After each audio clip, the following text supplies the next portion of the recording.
You're listening to the Good Old Boys Fantasy Football Podcast. Now here's your hosts, Kevin, Derek, and Alex. All right, and welcome in, ladies and gentlemen, to another episode of the Good Old Boys Fantasy Football Podcast. I am Derek, and joined as always by your co-host, Kevin. Kevin, how we doing tonight? Doing good. Avs just went up 2-0 in their series against the Wild, so I'm happy about that. The Nuggets choked away another playoff series against the Timberwolves, so I'm not happy about that. What else? Doing a lot of rookie drafts right now, so getting that through with the Dynasty leagues and just kind of plugging away, man. But overall, it's good, man. I'm happy, and we're inching closer to the schedule release. So that's always exciting for the NFL. And then, yeah, just kind of starting to do a little bit more in-depth homework on situations, players, kind of guys I have my eye on, and start making an early target list for draft season. There we go. Certainly a very exciting time with some of this, right? Like it's pretty interesting on how some of these teams are kind of went and starting to see how some of that all kind of work together here as we start getting deeper into this. But yeah, fully into that dynasty draft season. And yeah, also I like that idea too, right? Like it's never too early to really start looking ahead here towards redraft season and really start looking ahead at what the season kind of holds here for this 2026 season. And so kind of perfect segue into, given the shameless plug for the player profiles that we'll get through here in a few months. And, I hope folks are ready for all that goodness coming their way. Absolutely. So, but yes, I also am disappointed about the Nuggies, but let's go Avs for sure. Yeah, they looked good. Both games, they've looked good so far. Right. So Nuggets, not so much. And quite frankly, I don't know what the answer is, but you've had 2 years in a row with very quick early exits. Blow it up. Yep. You got arguably still the best player in the world, and you can't manage to seem to make it out of the first round, second round type of thing. So it's going to take something. But anyway, a little bit of defense would go a long way. Right. That could go. That could be. So, absolutely right. So we named the show really kind of talking on dynasty rankings, but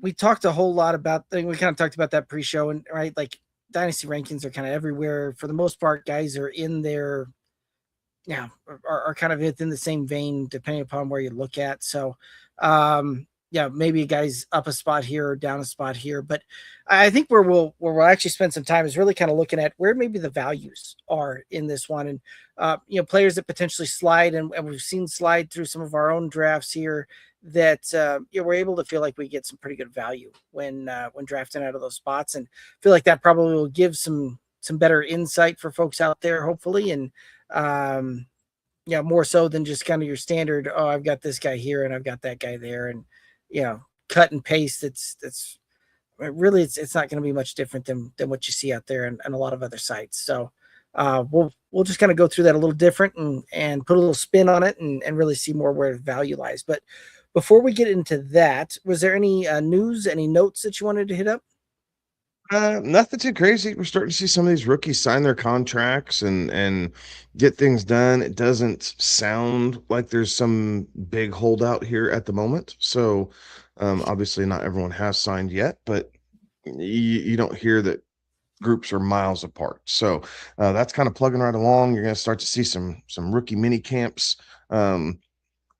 I believe some have already started actually. So or rookie OTAs, if you will. So these guys are getting in the building, right? They're meeting with their coaches, meeting with, especially weightlifting, conditioning coaches, their nutritionists, they're on staff, and really start to mold these young men into, well-oiled NFL machines, right? Or at least the best they can with whatever these teams are asking of the body changes, right? Whether it's a BMI thing and you're trying to add weight or drop weight, or, trying to, just put on put on good muscle pounds to take the abuse of the NFL, or maybe some of these guys are getting in and say, hey, you kind of let loose after your pro day, like it's time to Tighten up a little bit, yeah. Get back down into playing shape. Right. So yeah, it'll be interesting to see, right, and we'll start getting a lot more information coming out about how some of these guys are kind of fit in and work here throughout the coming weeks and months here. So definitely lots of good insights and info that'll still be coming through here. But yeah, I didn't really see much in the way of news kind of coming out, right? A little bit of on a slower time frame, or a little bit of a slower pace here, a little bit slower time deal as far as the news coming out here, right? Not a whole lot kind of going on here, but yeah, so you're kind of jumping back in here and looking at the rookie side of things here. Any players out there that you really kind of feel that maybe you're looking at feel like maybe get overdrafted a little bit, or maybe a little underdrafted with some potential value, and we can kind of look at that however you'd like to, whether we're talking about on a per round basis, or just kind of looking kind of overall to it. So how would you like to rock and roll through that? I mean, I think there's just a couple. I guess I'm good either way. There's definitely a couple names per round that I'm feeling like, okay, this is overdrafted here. Okay, let's do it by round then. Well, okay, so I guess for the sake of putting it out there for everybody, we're talking, single quarterback, half point PPR, the same way we do our baseline rankings and projections and everything that Derek and I do. So just we're going to put that in the atmosphere right now, so everyone kind of understands what we're looking at. But I would start with someone who's being overdrafted at the moment is Casey Concepcion. Just because first round talent goes to a team where you don't know who's throwing him the football. And regardless of the option, whether it's Shedeur Sanders or Deshaun Watson. Derek, Deshaun Watson, thank you. All I wanted to say was rub and tug, and I couldn't get the name out. I just think he's going a spot, or maybe it's not a great overdraft, but I feel like it's a dart throw. It's a really early dart throw. I like the possibility, but truthfully, I like Denzel Boston more for what his size is and what he's going to be able to do on the outside. I think he's going to be a little bit more quarterback proof than Concepcion is. So, I think he's getting a little overdrafted. Same thing with Kenyon Sadiq for the Jets. I don't know why people are drafting him before Omar Cooper, but he's getting drafted before Omar Cooper in a lot of leagues. And I don't think Sadiq's going to have much of an impact in the first 2 years. This is not like what we thought we were getting with Kyle Pitts or with Brock Bowers. It is just a completely different animal. Yes, he can catch the ball, but again, you're going to a team. You kind of know who's throwing you the football for now, but that's going to quickly change. No one's quite sure how this offense is going to flow through in New York. It's been very stagnant the last few years, regardless of who the quarterback's been. And now we're falling in love with pass catchers because they took 2 in the first round. And it's just not my cup of tea. I would happily take Omar Cooper over Kenyon Sadiq in our kind of standard format, and I'd be looking elsewhere. And then the last one that's going in the first round, so 3 in the first round here, is it's right there at the turn, but I don't love Jonah Coleman in the first round, only because Sean Payton throws a ton of snaps at all of his running backs. Like there's no clear path to what he's going to see, right? And if I'm drafting a running back in the first round, like where's his path to 15 touches for a first round running back? And I cannot come up with one, at least currently. I mean, and if someone's going to throw out the argument, well, J.K. Dobbins is going to end up getting hurt again. Well, he is until he isn't. And again, my counter to that was J.K. Dobbins injuries have been kind of freak injuries. Like it's an ACL here, or it's not soft tissue, right? It's a ankle here. Last year with the horse collar tackle, right? Like that wasn't a plant and go. Like it wasn't a pulled hamstring, everything else. Like it was a horse collar tackle, and that's why it's illegal tackle anymore, because they saw these players were getting hurt. So you're going to have Dobbins, you're going to have RJ Harvey, and now you're going to have Coleman, who maybe is the Dobbins heir apparent here in a year or two. So for dynasty formats, okay, if you're loving how your wide receiver rooms sit and you're just you're loading up on running backs because you got to find something that kind of clicks for an RB2 or maybe another flex play during bye weeks, maybe. But those three guys in particular, with Concepcion, Sadiq, and Coleman, I don't love them in the first round or where they're going in the first round. I like Concepcion more in the back instead of the middle. Sadiq, I guess in the 12 hole, maybe, but realistically, like he's more of a second round guy to me just because of what it's going to take for him to be able to produce in a first round rookie role and the years that it's going to take him to kind of be up and coming. So I don't love that. And then with Coleman, he's not anywhere near what Love or what Price are as far as step into a active role as a rookie and be able to kind of bank on those points. Right. Eli Stowers is another one that I'm not a big fan of, right? He's kind of currently coming off the board a lot of times right at the 12 spot. So at the very end of the first round, like this is another guy going to a team that hasn't had a tight end really produce for him over the past few years, right? Dallas Goedert has the one or two blow up games that managed to sneak him into tight end one territory at the end of the year, but you're never happy having the Dallas Goedert experience for your fantasy roster year in, year out. Not only that, right? Dallas Goedert's still on the roster. So you're taking a tight end at the back of the first round to come in and be the second string for a team that doesn't really utilize the tight end in the passing game a whole heck of a lot. Like that one there kind of boggles my mind. And these two tight ends, right? Like I think back to Trey McBride, right? When Trey McBride came out of college, right? He came off the board. We thought that there would be some good things there for him, but routinely he was a third or fourth round pick in most of these rookie drafts there, right? And most of your tight ends, that's really where you need to be looking to draft most of your tight ends is in that third, fourth round. Like I'm not a big believer in drafting tight end in the first round unless it's a guy like a Brock Bowers.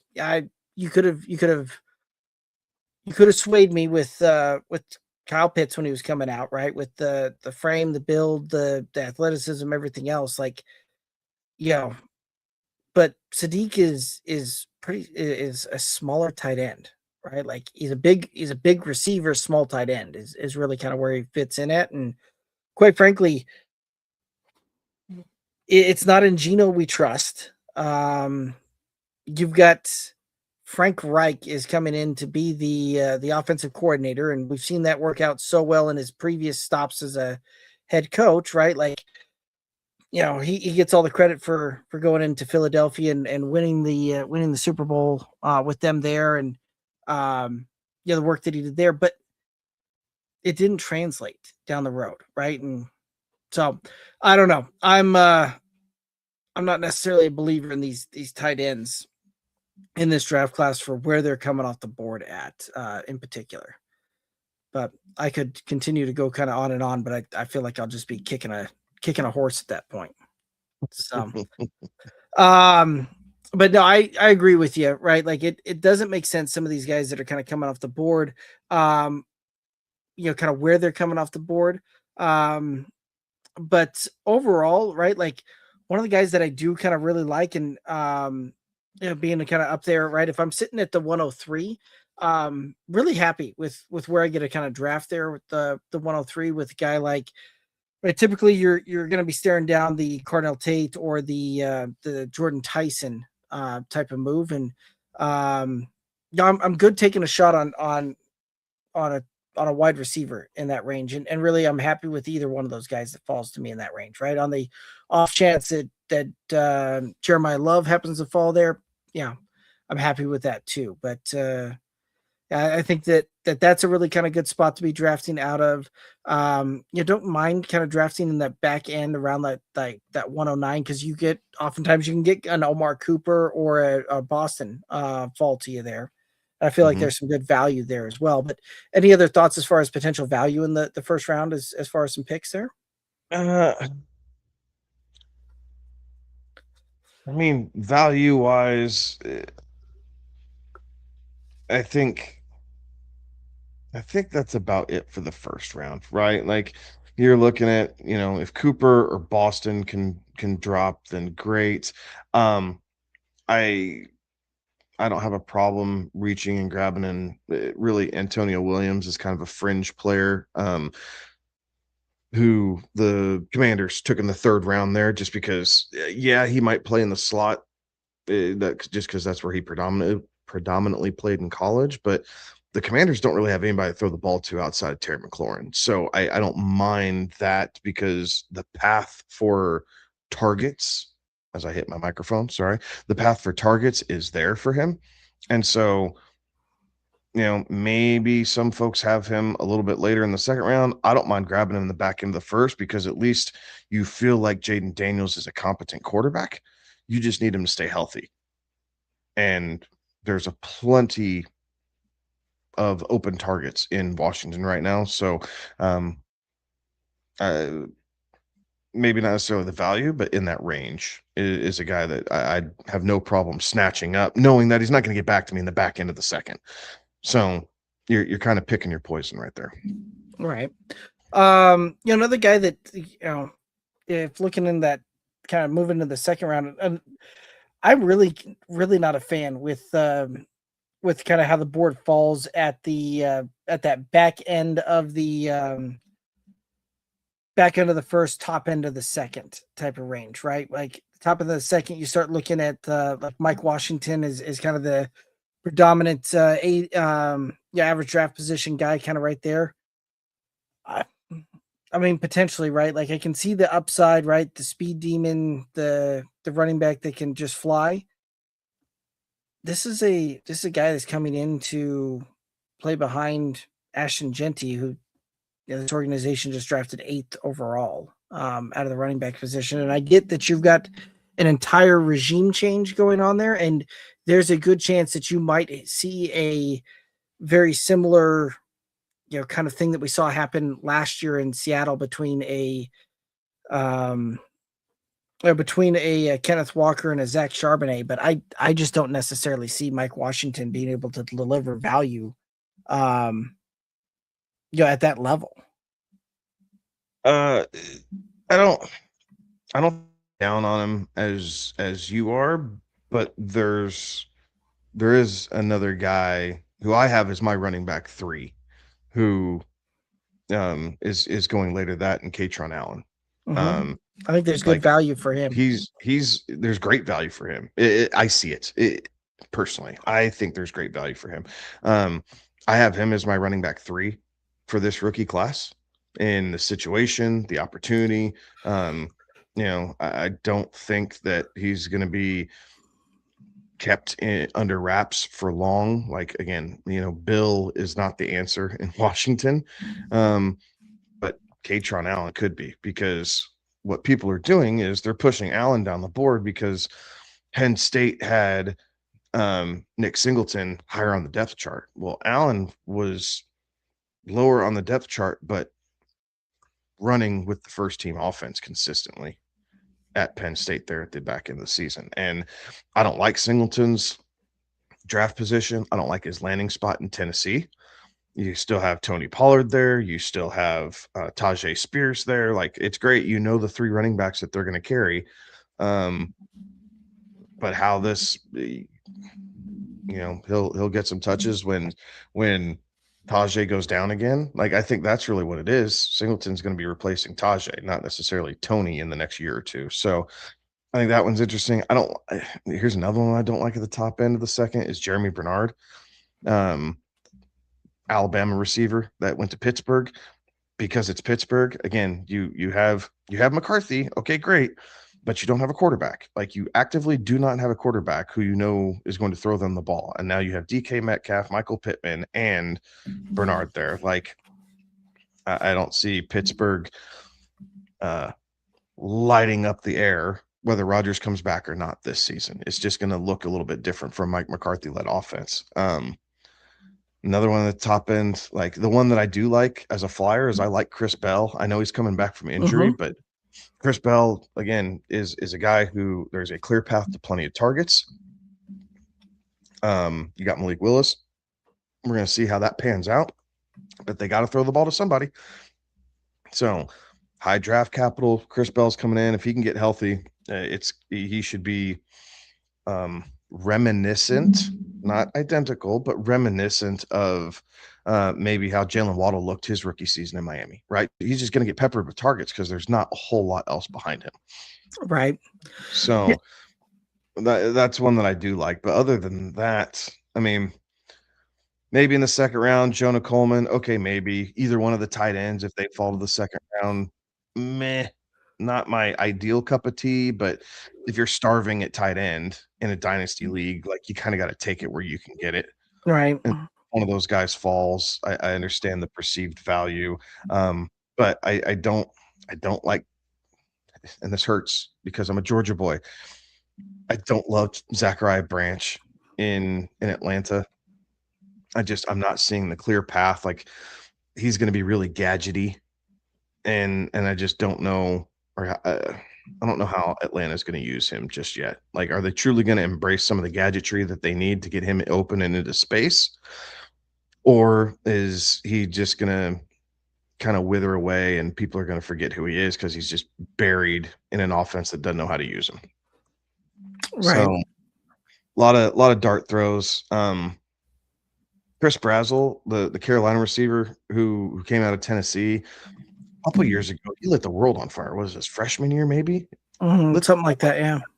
And then kind of was hidden by some of the other receivers there at Tennessee. Injuries played a little bit of role in that. But again, Bryce Young, like, is he really going to be able to support Brazzell, Coker, and Tet?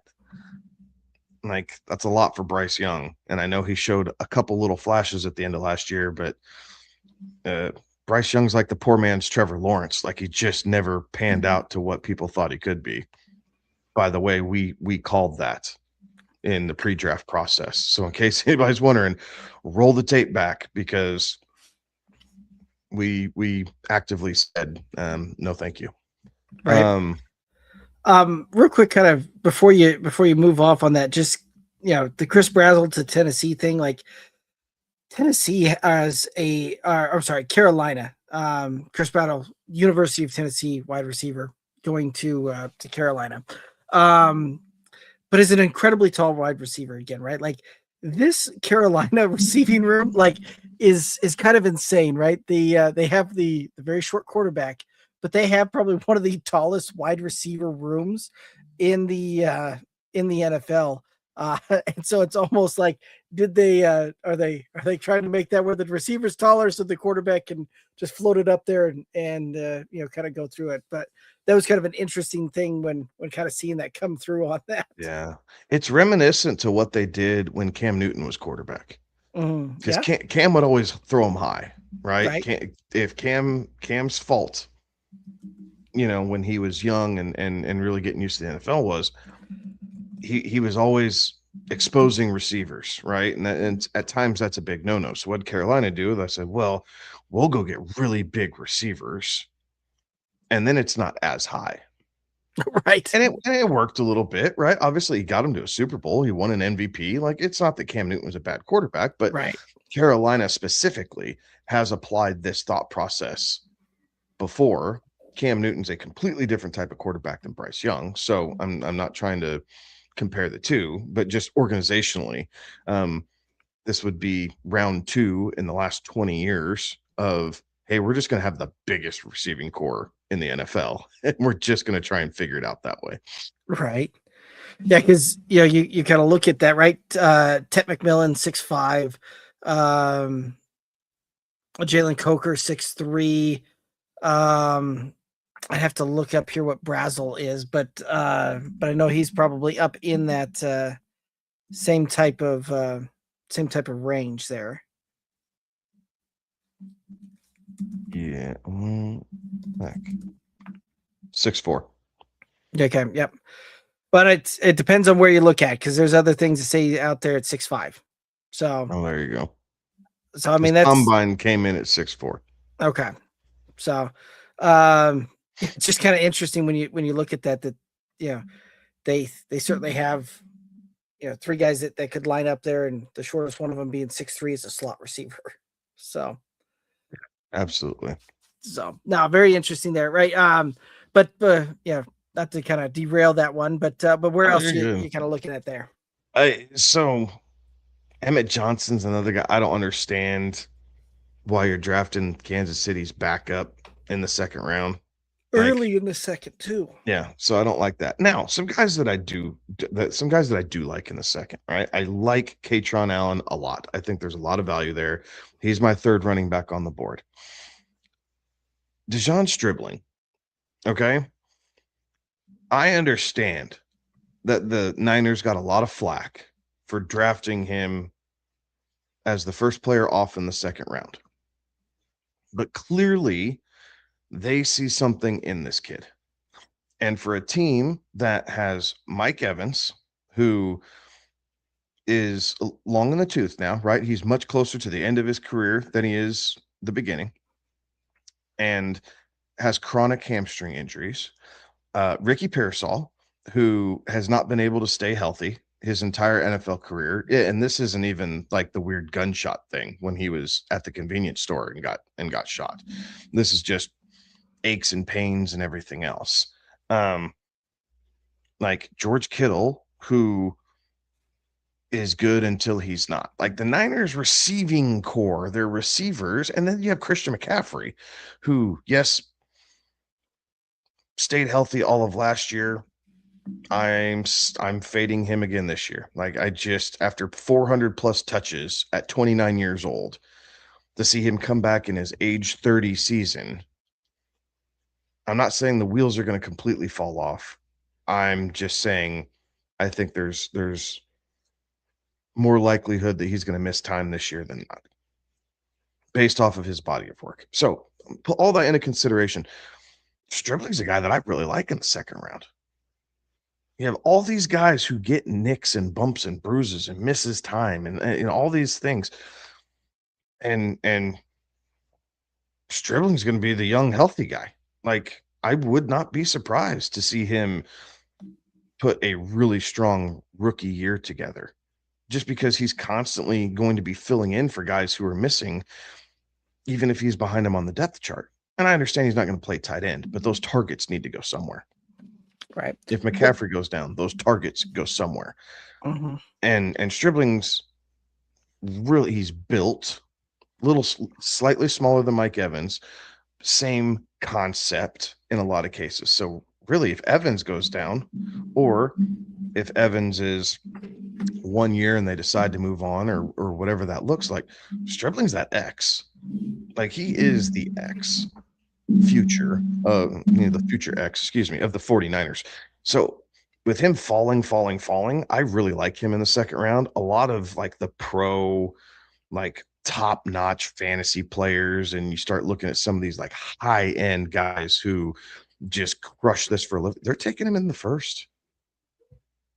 Well, if the pros are taking him in the first, why are all the Joe like there's a big disconnect there. The pros think he's a back end of the first round. The Joes anywhere from middle of the second round to early third round. I picked him up in the middle of the third round in a draft or in a rookie draft. I had the pick earlier today, and I was doing handstands. I was like, this is awesome. Right. So he's a guy that I really like. But And then just to kind of piggyback on that thought there as well, right? Like the Niners tend to do well on some of their draft picks on the receivers, right, over the last few years, right? Especially when they're spending kind of early draft capital on those things, right? They're spending a first or second round type of deal, right? Debo did very well for fantasy players out there, right? When the Niners drafted him, right?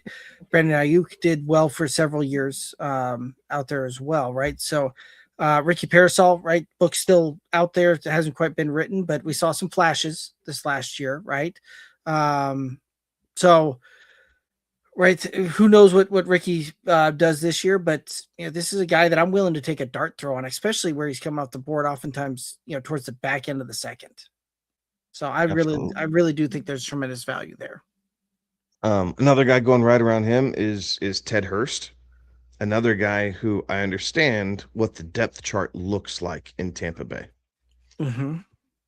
However, Mbuka and Godwin and Johnson in particular, none of them have the skill set that Mike Evans had while he was there. Ted Hurst does. He is a 6'4" receiver who does a really good job high pointing the football, runs a 4.4. Like, so he's not going to blaze and get behind you, but he can strike, like he can get behind enough and really go up and catch those balls. He's going to have a role. He's going to have a role, whether even if it's just the end zone, he's going to have a role in Tampa Bay. So he's another guy that I like late in the second round. That sometimes I'm able to get a hand on, sometimes I'm not, but I like the value there for anybody who's picking him up, mid to late second round. I think there's some really good value there for him as well. So, you like, which is crazy, right? We like the top end. We like the top half of the first round. And then from the middle of the first round through the middle of the second round, I feel like there's a lot of dart throws. But once we get to the back end of the second round, I feel like if you're doing your homework, there's guys who are being overlooked that have a very promising path to playing time and target shares. Right. I would agree with that. And then typically once you get past the second round, right, you're really starting to look at kind of dart throws more predominantly in that third and fourth round. But any dart throws that really kind of stand out to you in the in those rounds? I haven't decided which which Baltimore receiver I like better in the third round necessarily.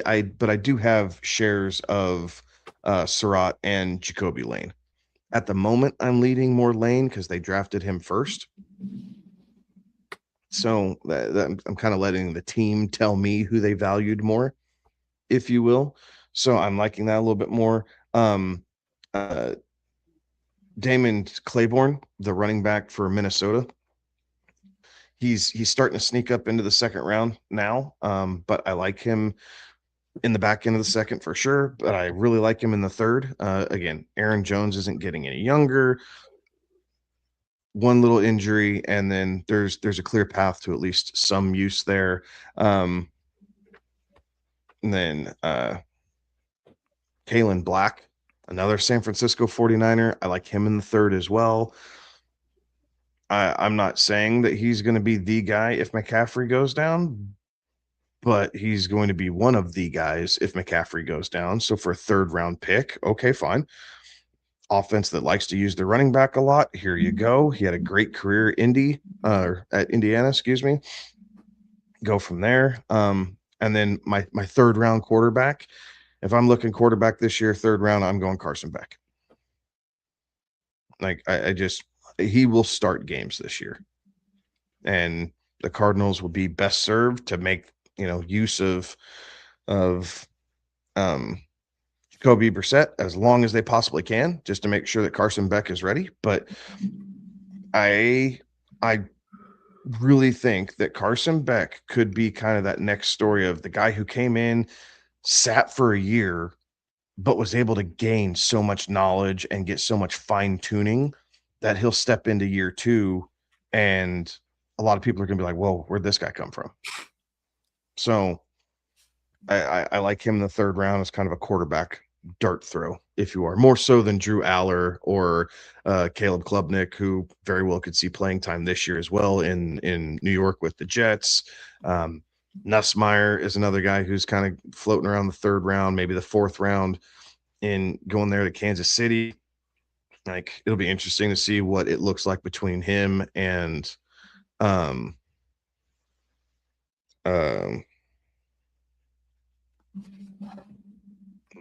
my God, I need to take some ginkgo, dude. I'm terrible with names right now. Justin Fields, right? As Patrick Mahomes is recovering, and to see when he comes back. Here's my last one, but I kind of have a hunch, if you will, and it's Eli Hedenrich, the naval grad that the Pittsburgh Steelers drafted in the 7th round. I think that was a little bit more than novelty. And I could see, based off of his attitude, his work ethic, and just being willing to get after it, I could see how he fits that Steelers mentality and that Steelers mindset.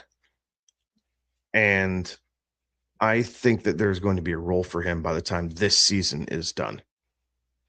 So maybe come playoff time, and I'm not saying he's going to be a lead back, or I'm not saying he's going to be the guy that leads you to a fantasy championship, but for dynasty purposes, you get into end of the 3rd round and you don't love your options, or the top end of the 4th round and you're throwing darts. This guy's one of the guys that I'm throwing a dart at pretty consistently. Okay. Yeah, I mean, I could certainly see that one. One of the other guys that I kind of like here as well, as you start getting into the late type of pick here in the dart throw. I'm sorry, Deion Burks, the Indianapolis wide receiver, right? Like, this is a guy that can be a burner, right? He flat out can get behind the defense and can just flat out run. Also a guy that kind of set the world on fire as far as his drills through the combine.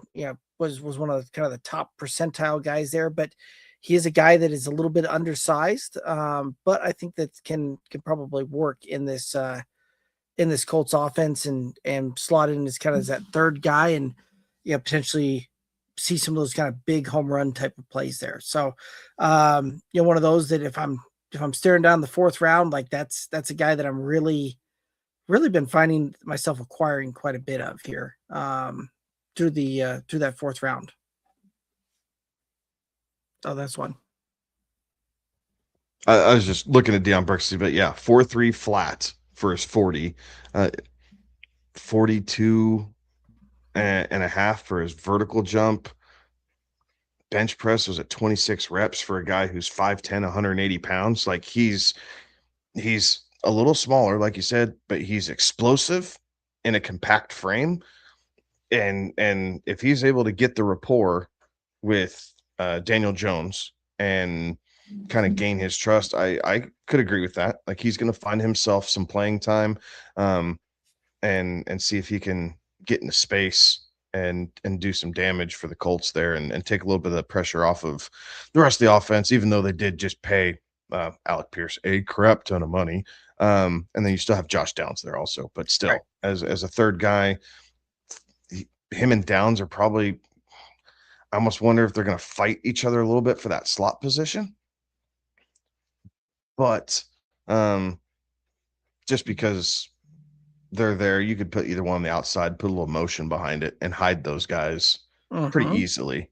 Just a little bit of creative juices for the offensive coordinator, which I shouldn't say all of them, but most of them like the ability to kind of throw their own little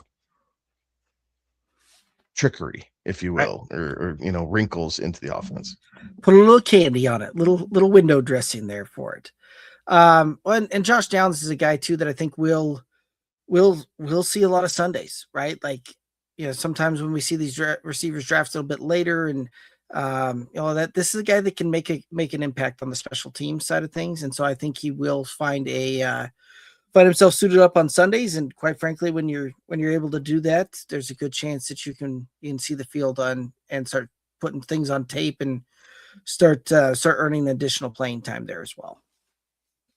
Yeah, it shouldn't be too hard for him to beat out Nick Westbrook-Akine. Yeah, I wouldn't imagine so. Alrighty. Well, any other thoughts here before we move into a quick mock? I think we can jump into the mock, right? We're going to let the board, I'm sure some of our picks will reflect what we've been talking about, but, the board will kind of give you an idea of where players are going today in a dynasty rookie draft. Right. All right. Well, let's go ahead and head on over here and take a look at this thing. So when we're looking at that, we've got you drafting out of the 110. I'm drafting at the 102. And we'll have some fun with this. But let's go ahead and get this thing kicked off here. All righty. So first pick up, Jeremiah Love, right? Like that's a pretty well scripted at this point. I'm on the clock here. Could go with Jordan Tyson. Could go with Carnell Tate. As I was talking about earlier, right? When I'm at the 103, I feel really happy about whichever one falls to me there. I'm going to go ahead and take the Carnell Tate side of things here. Just because I have quite a few shares of Tyson in other leagues, but haven't had the chance to press Carnell Tate too many times here. Yeah, he's a guy that's been evading me also. Like the guy in front of me, if I'm drafting early, the guy in front of me always seems to take Tate, and then I end up with Tyson. There's been a couple where I've ended up with Lemon. But yeah, I would agree. Tate's the one kind of evading me. So anyway, so Tyson goes, Mekhi Lemon, Kenyon Sadiq, Jordan Price, and then here's and this is happening, right? Emmett Johnson in the first round, Casey Concepcion, we kind of talked about him, and then Jonah Coleman. So we are seeing Coleman maybe a little bit more so than Emmett Johnson, but still there's our times like in this draft where you see both of them go in the first round.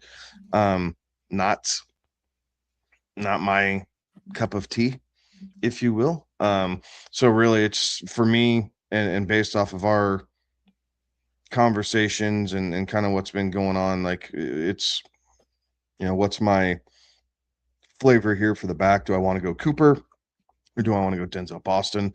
I am personally finding myself hit Denzel Boston just a little bit more. I find him to be a bit more explosive, and I think he has an easier path to end up being the true Cleveland number one here in the next year or so. So that's where I've been leaning in that back end of the first round. Right. And it's kind of interesting. Some of these depth charts start having it with Concepcion and Boston over Jerry Jeudy at this point, which very kind of interesting, right? Eli Stowers goes, Omar Cooper goes after that, and then Antonio Williams. That puts me back on the clock here as well. Again, right? Eli Stowers, this was a guy that we kind of called out saying that, hey, I think this guy's kind of getting overdrafted, and they kind of held form there, right? Antonio Williams, the guy that you were talking about, potential value there.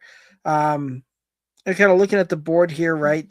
Mike Washington's available, Katron Allen's available, Fernando Mendoza managed to fall here. This is one that as much as I want to take a Katron Allen with this pick, because I do think that that's probably a good pick there. The fact that Fernando Mendoza kind of fell in this, a lot of times I see him going at the back of the first round, and in most of these cases mid to back end. This is a guy that's, quite frankly, there's a reason he's taken number 1 overall, and I'm going to kind of buy into that and see if I can't get a pick that's kind of a cornerstone of a franchise here for several years to come. Yeah, I like that. I like that. Mike Washington, Katron Allen, Jacoby Lane, Zachariah Branch, Jeremy Bernard, Nick Singleton, Ted Hurst. Bummer. Hurst went 1 pick before where I was wanting to go, but that's okay. So I'm going to go back through and I'm going to lean on a guy that we were talking about earlier here with a ton of potential, and I'm going with Stribling here at the back end of the second round, and I'm feeling pretty good about that. I was hoping that one would fall to me here at the 3 in the third round here. After that one, Claiborne went, then Claire went, and Michael Trigg, right? We have kind of back-to-back tight ends coming off the board with Claire and Trigg. I really can kind of look at it at a couple of different options here. Wide receivers, I think there's some really good options here, and I really kind of like the way the board has fallen on this one, right? With Surratt there, Brazil there, Bell there, right? These are kind of all 3 guys that potentially had have some upside here with this. I'm going to go ahead and take a guy in Bell that I think can probably deliver me some value on that third rounder. There you go. I like that. So then Ty Simpson, Jack Velling, these are blocking tight ends. But again, they're saving it for the third round. So Kenyon Barnes, I think, is an interesting one. And then some more tight ends, honestly. Interesting. So the board's pretty open for me here at the moment, right? A lot of receivers, right? Surratt's still there, Brazel, Fields, a guy that we didn't talk about, another weapon for Jackson Dart there in New York. I don't hate that pick necessarily, but as we kind of go through and the way things are looking, oh shoot, I gotta find him now. So this is kind of where I'm looking at the board and how things are going. Here we go. There we go. So there's a couple guys who are still standing out there. The guy that we didn't talk about, Skylar Bell. Skylar Bell's interesting because, again, Buffalo has to throw the ball to somebody. Like, it's got to hit sooner or later. So he's a little bit of an older rookie. So he's, experience, if you will, but played at Wisconsin, and sometimes that's not the best ideal situation. But with the fact that I already have 2 receivers on the board, I'm going to stay true to kind of what I was talking about, and I'm going third round quarterback here, and I'm going to go Carson Beck. Okay. I like that pick there, right? Like, and then Elijah Surratt went, and then McMillan went as well. So overall, I feel pretty good about the way the draft board fell to me. Any kind of thoughts on this, or any teams you kind of really like the way that that they ended up making their picks? So I'll tell you, the tight end run in the third round was a bit excessive from what I've seen in the rookie drafts that I've been taking part in. So yeah, very much so. Players who are left on the board who I typically see go, right? Bell, Fields, Brazel, Black, the running back the running back for San Francisco. Like, all those guys are typically gone in that third round ish. Or if we were to do a fourth round, they're definitely gone in the fourth round. So a little bit different. But it's not terribly far off. And then again, it's just educated dart throws. Like, who has the path to targets, and who has the path to time on the field that's not just special teams work. But overall, I like yours. I don't mind team 3s, right? With Jordan Tyson, Mike Washington, and Ty Simpson. I don't mind that one.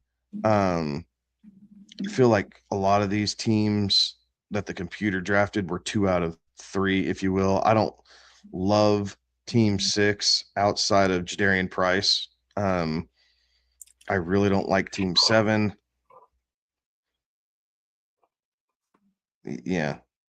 So it's definitely hit or miss. I don't mind Team 12. Cooper, Max Clare. I don't Claire's not he's a guy that I was hoping the Broncos were going to take, and I think they were planning on it until the Rams picked him one spot before. I think they drafted him at 61 and the Broncos had a pick at 62 overall. I think that's who the Broncos were targeting, and that's why they traded back 4 spots to 66 during the draft. I don't mind that one, but I don't think he's going to do anything this year. Like this is the new hot thing, right? Teams are going to start running multiple tight end sets and really putting the pressure on the defense to see if they're going to keep staying that nickel or dime package to have the speed on the field, or if you're going to match it and bring in an extra linebacker and then potentially open things up for a slot receiver or a tight end who can get around a linebacker. So that's kind of the new trick in the NFL here at the moment. But there's a couple teams I like. But I would say what really screwed the pooch was all those tight ends in the 3rd round that kind of diluted what some of these teams could have done. Right. Yeah, but there was I think you probably hit the nail right on the head when you said, the 2 out of 3, right? Like there was a lot of teams that I felt were just rocking and rolling and doing very well, and then one of their 3 picks just left me scratching my head there a little bit. So overall I like the way that you managed to maneuver the draft. I feel pretty confident about my picks there.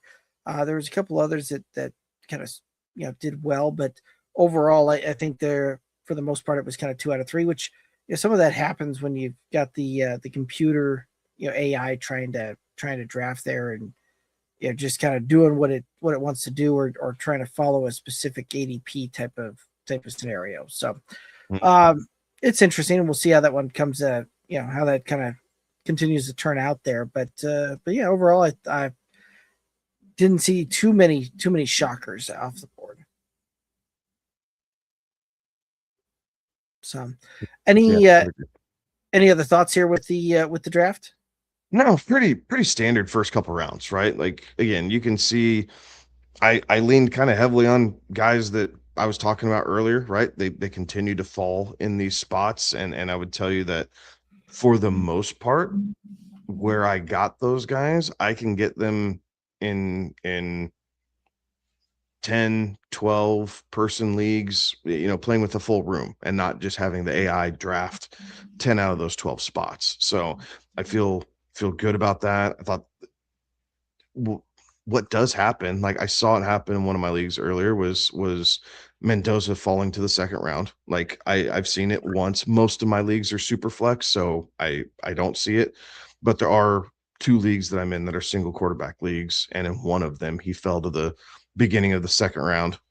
I was like, man, I think it was kind of the same situation. The dude ended up with Tate and Mendoza. It's like, wow, like that, you feel good about that, right? How you started that draft, like, great. I know I have 2 players who, are going to see playing time for me this season. Tate probably more so right out of the gate than Mendoza, but if Mendoza hits, he doesn't have to be Tom Brady. Right? There's not that many Tom Bradys. But if Mendoza hits and he turns into Jared Goff, like, is he your every week starter? No, maybe not. But is he a guy that you can at least lean on through some tough times? Absolutely. And you got him in the 2nd round. Like, that's kind of how you build these dynasty rosters up and keep them going. Right. Because I was kind of coming through there and had every thought of taking Katron Allen there with that second round pick, and you're looking up and went, well, for Mendoza there, it makes more sense for kind of long term there, right? Like quarterbacks, they take a little bit to develop, so bring that along, and then they typically, if they're going to pan out, they're going to be there and potentially be a staple on your roster for 10 years. So takes some of the guesswork out of it. Yeah, absolutely. Allen went a little bit earlier than most of the drafts that I've seen, unless I'm drafting in the front end.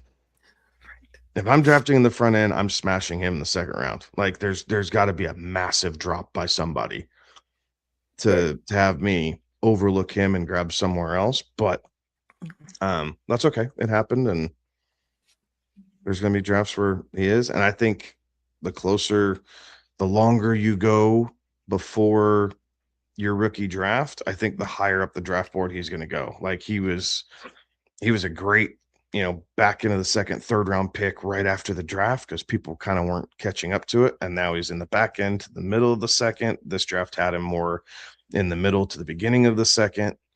I don't know that we're going to see him jump up into the first round by the time we're done with all these rookie drafts, but I think we're going to consistently see him at the front end of the second round for sure.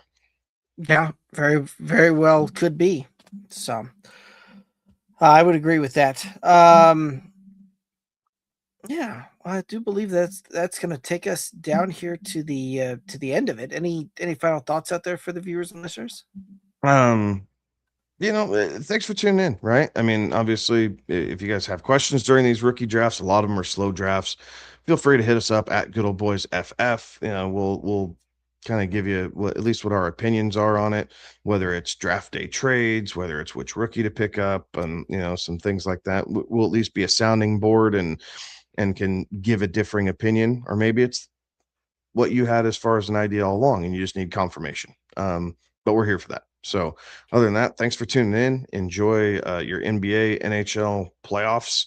You got baseball and softball conference tournaments, I believe, that are kind of in the middle of it. Derek, I don't know how much you follow your Sooners softball team, but they're really stinking good for those of y'all who don't know, like really stinking good. So they're trying to get through the SEC there and then on to the super regionals and college softball world series. So there's a lot of fun stuff on right now. If you happen to be, in places that are getting inches of snow, like Derek is potentially going to get, or if it's been raining buckets on you and you can't get outside to get the yard work done or something like that. Like there's good stuff on. So enjoy it.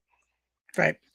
Yeah, absolutely. So do appreciate everybody tuning in, chiming in, all that good stuff. And Kevin already told you where to find us on the socials.